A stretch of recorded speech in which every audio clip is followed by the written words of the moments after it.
Hello and नमस्ते to everyone. मैं doctor Sonal Bhatnagar.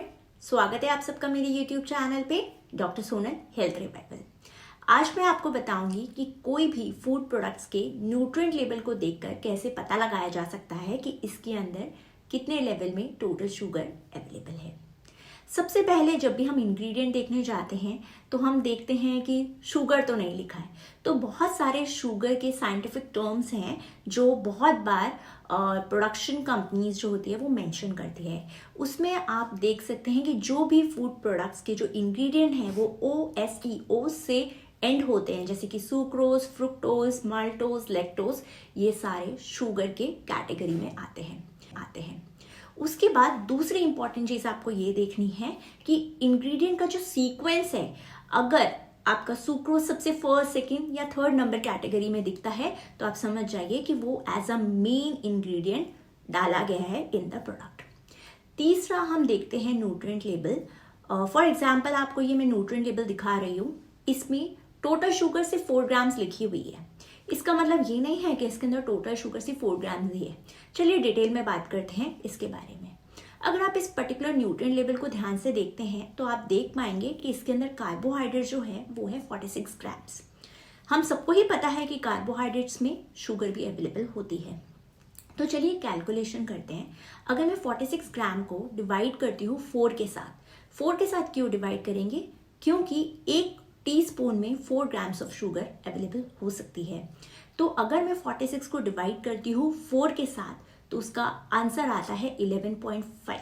So it's very shocking कि अगर 46 ग्राम ऑफ कार्बोहाइड्रेट है तो ये इनडायरेक्टली कंटेन करता है 11.5 teaspoon of sugar. Glycaemic index के बारे में अब मैं आपको बताऊंगी। ग्लाइसेमिक इंडेक्स से हमें ये पता चलता है कि वो फूड की कितनी कैपेसिटी है कंजप्शन के बाद ब्लड शुगर लेवल को रेज करने की या फिर स्पाइक देने की। हमेशा से जब भी आप सिंपल कार्बोहाइड्रेट्स या फिर आप सिंपल शुगर बोल सकते हैं वो आप इंटेक करते हैं तो ग्लाइसेमिक इंडेक्स जो होता है वो काफ़ी हाई लेवल पे दिखता है। तो आपको जस्ट आपके इंग्रेडिएंट लिस्ट में देखना है कि सिंपल शुगर या फिर सिंपल कार्बोहाइड्रेट्स नहीं होनी चाहिए। सिंपल कार्बोहाइड्रेट्स में एग्जाम्पल हो सकते हैं glucose, fructose, galactose, sucrose, maltose या लैक्टोज के। और आपको ज़्यादा से ज़्यादा इंग्रेडिएंट में ये देखना है कि कार्बोहाइड्रेट की कैटेगरी में कॉम्प्लेक्स कार्बोहाइड्रेट ज़्यादा से ज़्यादा देखने को मिले, जो हो सकते हैं स्टार्ची फूड्स हो सकते हैं या फिर होल ग्रेन के कंटेंट हो सकते हैं like rice, wheat, oats, barley and the जवार। तो इस तरीके की चीज़ें आपको देखना बहुत ज़्यादा ज़रूरी है इंग्रेडिएंट सेक्शन में, सो दैट आप हिडन शुगर को भी फाइंड कर सकें। इसके बाद मैं आपको बताऊंगी कि बहुत बार शुगर फ्री प्रोडक्ट्स में भी लिखा होता है कि डायरेक्ट शुगर नहीं है, बट उसमें शुगर अल्कोहल्स अवेलेबल रहते हैं लाइक सॉर्बिटॉल, xylitol। ये भी एक तरीके के कार्बोहाइड्रेट्स हैं जो शुगर को इनडायरेक्टली ऐड करते हैं इन आवर डाइट और द मील।